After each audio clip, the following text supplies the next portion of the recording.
Mister perfect extra gold திருமணமான அனைத்து ஆண்களுக்கும் ஒரே தீர்வு. வயதான பலகினமா, சுகர் பலகினமா, இனி கவலை வேண்டாம். 100% இயற்கை வயகரா, 100% ஹலாலான முறையிலும் தயாரிக்கப்படுகிறது.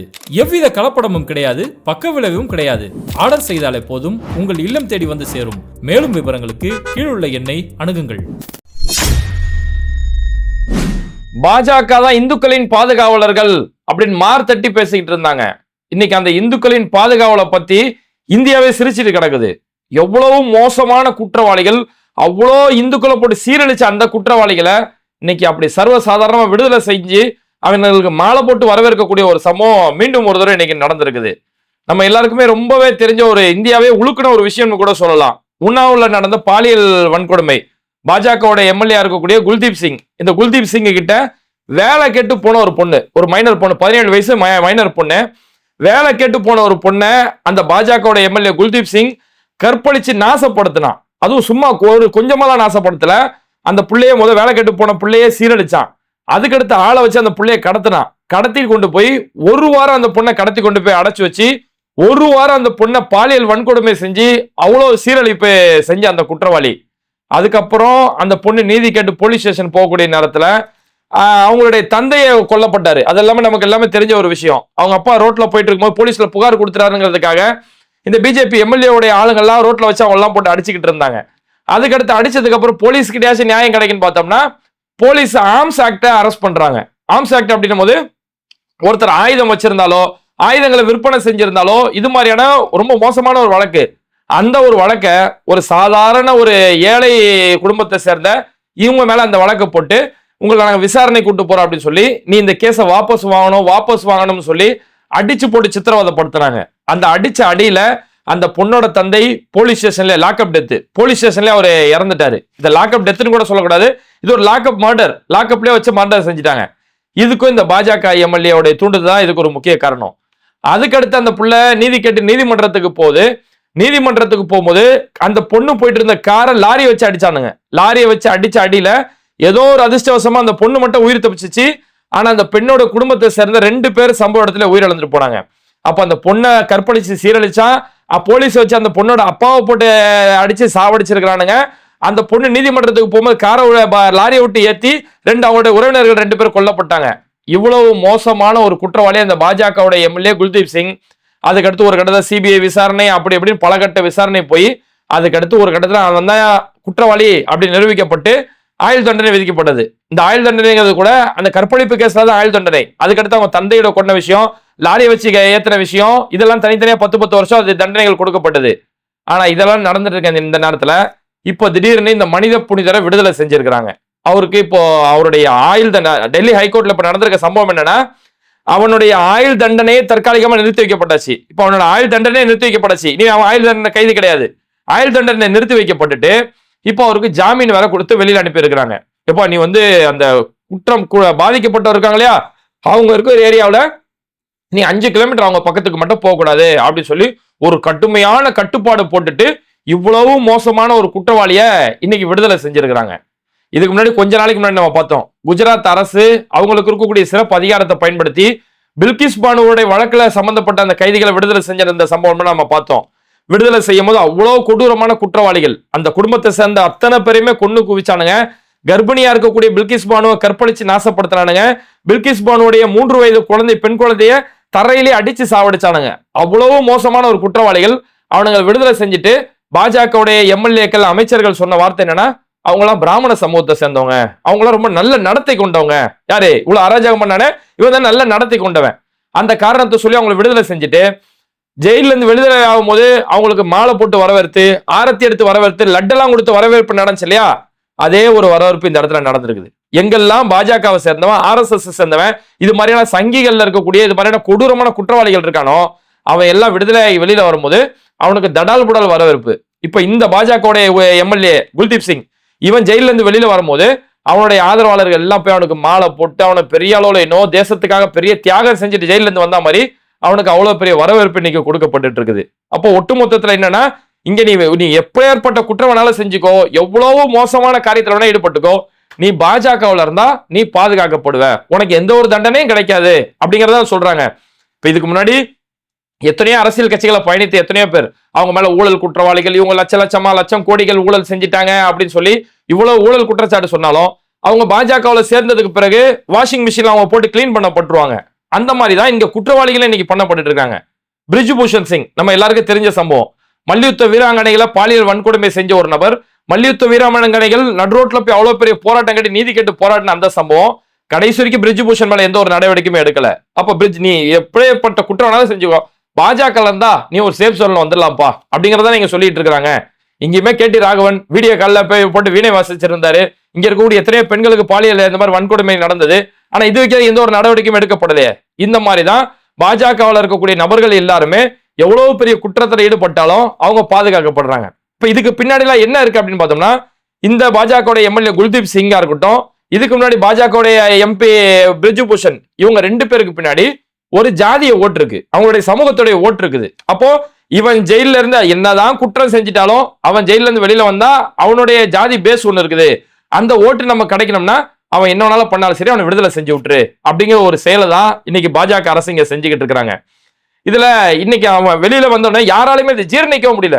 இவ்வளவு கொடூர குற்றவாளி, அந்த பொண்ணை நாசப்படுத்தி தந்தையை கொண்டு காரை விட்டு அடிச்சு ஏத்தி இவ்வளவு குற்றவாளி, இவனை எப்படி விடுதலை செய்யலாம்? அதுவும் அவனோட ஆயுள் தண்டனையை நிறுத்தி வச்சுட்டு அவனை விடுதலை செய்யறாங்களே, கொஞ்சமாச்சும் ஒரு மனசாட்சி இருக்கான்னு சொல்லி மொத்த இந்தியாவுமே நீதி கேட்கிற மாதிரி அந்த பாதிக்கப்பட்ட பொண்ணுடைய அம்மா போய் நீதி கேட்கறாங்க. பிரதமர் மோடி கிட்டையும் உள்துறை அமைச்சர் அமித்ஷா கிட்டையுமே இதை பத்தி நான் உங்கள்கிட்ட முறையிடணும் அப்படின்னு சொல்லி அனுமதி கேட்கும் போது 2 பேருமே சந்திக்கிறதுக்கு அனுமதி தரல. ஏன் அனுமதி தரல? இவங்க என்னைக்குதான் பாதிக்கப்பட்டவங்களோட குரலை கேட்டிருக்காங்க. விவசாயிகள் போராட்டம் பண்ணுவாங்க, விவசாயிகள் பிரதமரை சந்திச்சு அவங்களோட கோரிக்கையை சொல்லணும்னு சொல்லுவாங்க, விவசாயிகளை சந்திக்க மாட்டாரு. போய் சினிமா நடிகைகள், இந்தி நடிகைகளை சந்திக்கிறதுக்கு நேரம் இருக்கும், ஆனா பாதிக்கப்பட்டவங்களுடைய மக்களை சந்திக்கிறதுக்கோ அவங்களின் பக்கம் நிக்கிறதுக்கோ என்னைக்குமே பாஜகவுக்கு நேரம் இருக்காது. அந்த மாதிரி இந்த அம்மாவும் பிரதமர் மோடியை சந்திக்கணும் நேரம் கேட்கும் போது அவங்களுக்கு எந்த ஒரு நேரமும் தரப்படல. அந்த அம்மா ஆர்ப்பாட்டம் போராட்டம் பண்ணாங்க. அதுக்கு அடுத்து தான் எதிர்க்கட்சி தலைவர் ராகுல் காந்தியையும் சோனியா காந்தியும் போய் சந்திக்கிறாங்க. சந்திச்சு அவங்களுடைய பிரச்சனையை போய் அவங்கள்ட்ட போய் முறையிட்டு, நீங்களாவது எங்களுடைய பிரச்சனையை நீங்க நாடாளுமன்றத்தில் எங்களுக்காக நீங்க பேசுங்க அப்படின்னு ஒரு கோரிக்கை முன் வச்சிருக்காங்க. ராகுல் காந்தி சொல்லியிருக்காரு, நான் கண்டிப்பா அந்த விஷயத்தை நான் நாடாளுமன்றத்தில் பேசுவேன் அப்படின்னு சொல்லி ராகுல் காந்தி ஒரு வாக்குறுதி கொடுத்திருக்காரு. அப்ப இப்படிப்பட்ட ராகுல் காந்தி நம்ம முறையிட்டாங்க. அதுக்கப்புறம் டெல்லி தலைநகர் டெல்லியில இந்தியா கேட்டு முன்னாடி அந்த அம்மா வந்து போராட்டம் பண்றாங்க. அந்த அம்மா போராட்டம் பண்ணி என் பொண்ணுக்கு ஒரு நீதி கிடைக்கணும், இந்த குற்றவாளிக்கு நிறுத்தி வைக்கப்பட்ட அந்த தண்டனை மீண்டும் கொடுக்கப்படணும், அவனை திரும்ப பிடிச்சி ஜெயில போடணும், இவனை ஜாமீன்ல விடக்கூடாது, இப்படியே விட்டா இன்னும் பல குற்றவாளிகளுக்கு இது தைரியமாய் போயிடும் அப்படின்னு சொல்லி அந்த அம்மா அவ்வளோ ஒரு கோரிக்கை வச்சு போராட்டம் செய்யறாங்க. அவங்களை குண்டு கட்டா தூக்கிட்டு போறாங்க. அங்க இருக்கக்கூடிய டெல்லி போலீஸ் அவங்களை குண்டு கட்டா தூக்கிட்டு போறாங்க. இதுக்கு முன்னாடி எப்படி மல்யுத்த வீராங்கனைகளா எப்படி போராட்டம் பண்ணாங்களோ, அடிச்சு பிடிச்சி இழுத்துக்கிட்டு போனாங்களோ, அதே ஒரு சம்பவம் திரும்ப ஒரு தடவை டெல்லியில நடந்திருக்குது. அப்ப இதுல என்னன்னா, இந்த காவல்துறை, டெல்லி காவல்துறை முழுக்க முழுக்க அங்க பிஜேபியோட கண்ட்ரோல்ல தான் இருக்கும், அவங்க நம்ம ஒன்றிய அரசுடைய கண்ட்ரோல்ல இருக்கும். உத்தரப்பிரதேச காவல்துறை, இதுக்கு முன்னாடி உத்தரப்பிரதேசல ஹத்ராஸ்ல நடந்த சம்பவம் நமக்கு தெரியும். ஒரு பிள்ளை அநியாயமா கற்பழிச்சுட்டு அந்த பிள்ளையோட நாக்கு அறுத்து முதுகோடை நடு முதுகெலும்பை உடைச்சி அவ்வளவு பெரிய கற்பழி குற்றவாளி செஞ்சாங்க. அந்த பெண், இந்த பாதிக்கப்பட்ட பெண் இறந்து போயிட்டாங்க. அந்த பெண்ணுடைய சடலத்தை உத்தரப்பிரதேச காவல்துறை நைட்டோட நைட்டா வச்சு எரிச்சாங்க. அப்ப இந்த காவல்துறை எல்லாமே பாஜகவுடைய ஒரு ஏவல் துறையா மட்டுமே இன்னைக்கு செயல்பட்டு இருக்கு. அப்ப இப்படி எல்லாம் ஒரு சம்பவம் நடந்துரும் போது இங்க பாதிக்கப்பட்டது யாரு? இங்க உண்ணாவில அந்த பாதிக்கப்பட்டதா இருக்கட்டும், அங்க நீதிக்கு போராடக்கூடிய அந்த தாயா இருக்கட்டும், இது எல்லாமே பாதிக்கப்படக்கூடியவங்க இந்துக்கள் தான். இந்துக்களுக்கு நியாயம் வேண்டும், இந்துக்களே வீதிக்கு வாருங்கள் அப்படின்னு சொல்லி எச்ராஜாவில இருந்து எல்லாருமே இங்க கத்திட்டு கிடப்பாங்கல்ல, ஒருத்தரை கூட ஆளக்கணும். பாதிக்கப்பட்டது முழுக்க முழுக்க இந்து குடும்பம். அந்த இந்து குடும்பத்துக்கு இவ்வளவு பெரிய அராஜகம் நடந்திருக்குது, ஒருத்தரையும் ஆளக்கணும். அவங்கள சந்திக்க வாய்ப்பு கிடையாது, அந்த சந்திப்பு கூட அவங்களுக்கு வாய்ப்பு கொடுக்காத அளவுக்கு தான் இவ்வளவு பெரிய அராஜகங்கள் நடந்திருக்குது. அப்ப இந்த சம்பவம் நடக்கிறது எல்லாமே டிசம்பர் 24, 25 இந்த தேதியில நடந்திருக்கக்கூடிய நேரத்துல இதை திசை திருப்பணும் இல்லையா? எப்ப இந்து பாதிக்கப்பட்டானப்பா, அவனுக்கு நியாயம் கேட்கணும் நீ அப்படின்னு கேட்கும் போது இதை திசை திருப்புறதுக்காக தான் இன்னைக்கு நாடு முழுக்க கரெக்டா அந்த டிசம்பர் 25 அன்னைக்கு கிறிஸ்தவர்கள் மேல தாக்குதல் நடக்குது. தேசம் முழுக்க கிறிஸ்தவர்கள் மேல எங்கெல்லாம் கிறிஸ்தவர்கள் கிறிஸ்துமஸ் கொண்டாடுறாங்களோ, சாண்டா கிளாஸ் பொம்மைகள் வச்சிருக்கிறாங்களோ, அந்த இடங்கள்லாம் இன்னைக்கு இது வரைக்கும் நம்ம பார்க்காத அளவுக்கு ஒரு தாக்குதல் நடந்தது. காரணம் என்னன்னா, மக்களுடைய கவனமா மீடியாவுடைய கவனம் முழுக்க அந்த தாக்குதல் சம்பவத்திலே கிறிஸ்தவர்கள் பக்கம் அந்த கவனம் திரும்பிடுச்சு. இங்க ஒருத்தர் விடுதலை செய்யப்பட்டு இவ்வளவு பெரிய மோசமான குற்றவாளி இன்னைக்கு விடுதலை செய்யப்பட்டிருக்கிறான். இதை பத்தி எந்த ஒரு மீடியாவோ எந்த ஒரு மக்களுடைய பேச்சுமே எடுப்படாம போச்சுல. இதனாலதான் சங்கிகளுடைய இந்த சித்து விளையாட்டு எல்லாமே கிறிஸ்தவர்கள் மேல திடீர்னு நடத்தப்பட்ட இந்த தாக்குதல் காரணம் இதுதான், இதோட முக்கிய காரணம். சரி, கிறிஸ்தவர்கள் பக்கம் மடைமாற்றினா மட்டும் போதாது அப்படிங்கிறதுக்காக இதை திரும்பவும் இஸ்லாமியர்கள் பக்கம் கொஞ்சம் தூண்டி விட்டாதான் இஸ்லாமியர்களும் ஒரு பக்கம் அவங்க ஒரு பக்கம் பேசுவாங்க, எல்லாரும் இந்த பாஜக எம்எல்ஏவை மறந்துடுவாங்க அப்படிங்கிறதுக்காக இப்ப இஸ்லாமியர்களை சீண்டி விடுறதுக்காக பாஜக எம்பியா இருக்கக்கூடிய நவநீத் ராணா, இது ஒரு சினிமா நடிகை. நம்ம தமிழ்ல கூட கருணாஸ் ஒரு படம் நடிச்சாரு, அம்பாசமுத்திரம் அம்பானின்னு ஒரு படம். அதுல அந்த படத்துல ஹீரோயின் நடிச்சு ஒரு மொக்க ஹீரோயின். இது என்னைக்கு அந்த படத்துல படம் விளங்காமலே போச்சு.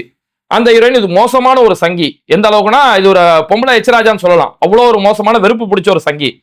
இந்த நவநீத் ராணா இந்த பொம்பளை என்ன பண்ணுது, இப்ப திடீர்னு சம்பந்தமே இல்லாம இந்துக்கள் 4-5 குழந்தைகள் பெத்துக்கணும், 3 குறைஞ்சது 3க்கு மேல 4க்கு மேல 5 குழந்தைகளை நம்ம பெத்துக்கிறோம். இஸ்லாமியர்கள் எப்படி அதிகமான குழந்தைங்க பெத்துக்கிறாங்க பாத்தீங்களா, அவங்களாம் 4 கல்யாணம் பண்ணிக்கிறாங்க, பல குழந்தைகள் பெத்துக்கிறாங்க அப்படின்னு சொல்லி சம்பந்தமே இல்லாம இந்த நேரத்துல இப்படி ஒரு வன்மத்தை வாந்தி எடுத்துட்டு இருக்குது. எந்த இஸ்லாமிய 4 கல்யாணம் பண்ணிக்கிட்டான்? இஸ்லாத்துல 4 திருமணம் செய்ய அனுமதி இருக்குது. அதாவது ஒரு பொண்ணை வப்பாட்டின்ற பேர்ல போட்டு கேவலப்படுத்தாம ஒரு பெண்ணுக்கு வாழ்க்கை கொடுக்கணும் அப்படிங்கிற ஒரு பட்சத்துல வந்தா ஒரு ஆண் 4 திருமணம் செய்யறதுக்கான வாய்ப்புகள் இருக்குது. அது எதுக்குன்னா எல்லா மனைவியை சரிசமமா வச்சு நடத்த அவனுக்கு தகுதி இருந்தா, ஒரு பாதிக்கப்பட்ட பெண்ணுக்கு வாழ்க்கை கொடுக்கக்கூடிய ஒரு நிலைமை இருந்தா, எல்லாருமே மனைவி துணைவின்ற அந்தஸ்து கொடுக்கறது இருந்தா பல மனம் செய்ய இஸ்லாம் அனுமதி கொடுக்குது.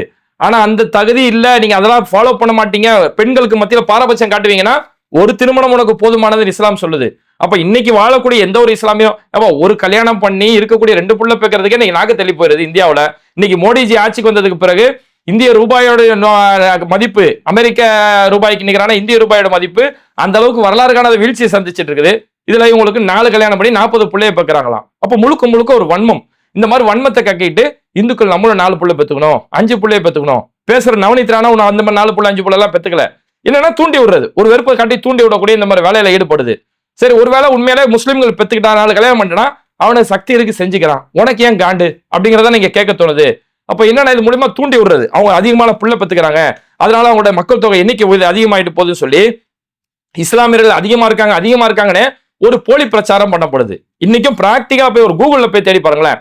இதுக்கு முன்னாடி மக்கள் தொகை கணக்கெடுப்பு 2000 நடந்துச்சா, 2000 நடந்த மக்கள் தொகை கணக்கெடுப்புக்கும் அதுக்கடுத்து 2010 மக்கள் தொகை கணக்கெடுப்பு எடுக்குது. இதுக்கு மத்தியில இருக்கக்கூடிய ரேஷியோ எந்த அளவுக்கு இன்க்ரீஸ் ஆயிருக்கு அப்படின்னு சொல்லி பார்த்தோம்னா, இந்துக்களுடைய விகிதாச்சாரம் எந்த அளவுக்கு அதிகமாகுதோ, கிறிஸ்தவருடைய விகிதாச்சாரம் எந்த அளவுக்கு அதிகமாகுதோ அந்த அளவுக்கு தான் இஸ்லாமியரோட எண்ணிக்கையும் அதிகமாகுதே தவிர அது ஒன்றும் வரலாறு காணாத 2 மடங்கோ 3 மடங்கோ ஆகுறது கிடையாது. அதுதான் யதார்த்தம். இதை பிராக்டிக்கலா மக்கள் சிந்திச்சிடக்கூடாதுங்கிறதுக்காக தான் 2020 உங்க மக்கள் தொகை கணக்கெடுப்பு எடுக்கல. அந்த சென்சஸை ஏன் நடத்தப்படலைன்னா, அமித்ஷாவில இருந்து யோகி ஆதித்யநாத்ல இருந்து ஹிமந்த பிஸ்வா சர்மால இருந்து எல்லா பாஜக தலைவர்களும் இஸ்லாமியரோட எண்ணிக்கை அதிகமாகுது, இப்படியே போச்சுன்னா இஸ்லாமிய நாடா மாறிடும், இதெல்லாம் அவங்க பெரும்பான்மை மக்களா போயிடுவாங்க, நம்ம சிறுபான்மையா மாறிடும் சொல்லி அமித்ஷாவில இருந்து அர்ஜுன் சம்பத் வரைக்கும் இந்த பிரச்சாரம் செய்யறதுக்காக தான் இவங்க மக்கள் தொகை கணக்கெடுப்பு எடுக்காம வச்சிருக்காங்க. அப்ப அதை வச்சுக்கிட்டு இங்க ஒரு அந்த சினிமா நடிகை இன்னைக்கு பாஜக எம்பியா இருக்கக்கூடிய நவநீத் ராணா இந்த பொம்பளை ஒரு பக்கம் போயிட்டு முஸ்லீம்கள் 5 கல்யாணம் 6 கல்யாணம் பண்ணிக்கிறாங்க, பல பிள்ளைகள் பெத்துக்கிறாங்க, நீங்களும் இந்த மாதிரி பல பிள்ளைகள் பெத்துவோம் சொல்லி இந்த பக்கம் ஒரு பக்கம் தூண்டி விடுறது. அப்போ ஒரு பக்கம் கிறிஸ்தவர்களை தூண்டி விடுறது, ஒரு பக்கம் இந்துக்களை தூண்டி விடக்கூடிய இப்பேற்பட்ட அராஜகங்கள் இங்க நடந்துட்டு இருக்குது. எந்த அளவுக்கு கொடுமைனா, இன்னைக்கு தேதிக்கு இப்ப நேத்து கிறிஸ்துமஸ் லீவு, அது ஒரு அரசு விடுமுறை, இந்தியா முழுக்க காலங்காலமா அதான் நடைமுறை இருந்துட்டு இருக்குது. ஆனா உத்தரப்பிரதேசத்துடைய ஃபத்தேபூர் மாதிரியான பல பகுதி, டோட்டல் உத்தரப்பிரதேசம், டோட்டல் முழுக்க உத்தரப்பிரதேசம் முழுக்கவே கிறிஸ்துமஸ் அன்னைக்கு அங்க அரசு விடுமுறை கிடையாது. பள்ளிகள் எல்லாம் கண்டிப்பா திறந்து வைக்கணும்னு சொல்லி ஒரு சட்டம் போடுறாங்க. அதுக்கு என்ன காரணம்னு கேட்கும்போது, அன்னைக்கு வாஜ்பாயோட 100வது பிறந்த நாள், 100வது பிறந்த நாள் பள்ளிக்கூடங்கள்ல அந்த 100வது பிறந்த நாளை அனுசரிக்கணும். அதனால எல்லாரும் பள்ளிக்கூடத்துக்கு கண்டிப்பா வந்தாகணும், கிறிஸ்துமஸ் அன்னைக்கு அரசு விடுமுறை கிடையாது அப்படின்னு சொல்லி ஒரு அறிவிப்பு. ஏன் வாஜ்பாயோட பிறந்தநாள் மறுநாள் லீவ் விட்டு கொண்டாடினா என்ன, இல்ல அதுக்கு முன்னாடி நாள் லீவ் விட்டு கொண்டாடு, வாஜ்பாயோட பிறந்தநாள் கொண்டாடுறா, அதே கிறிஸ்தவர்கள் கொண்டாட அந்த நாள்ல வைக்கிறேன். இந்த கரெக்டா சில முக்கியமான எக்ஸாம்ஸ் எல்லாம், முக்கியமான பரீட்சைகளை ரம்ஜான் அன்னைக்கு கொண்டு போய் பரிசை போய் வைப்பாங்க.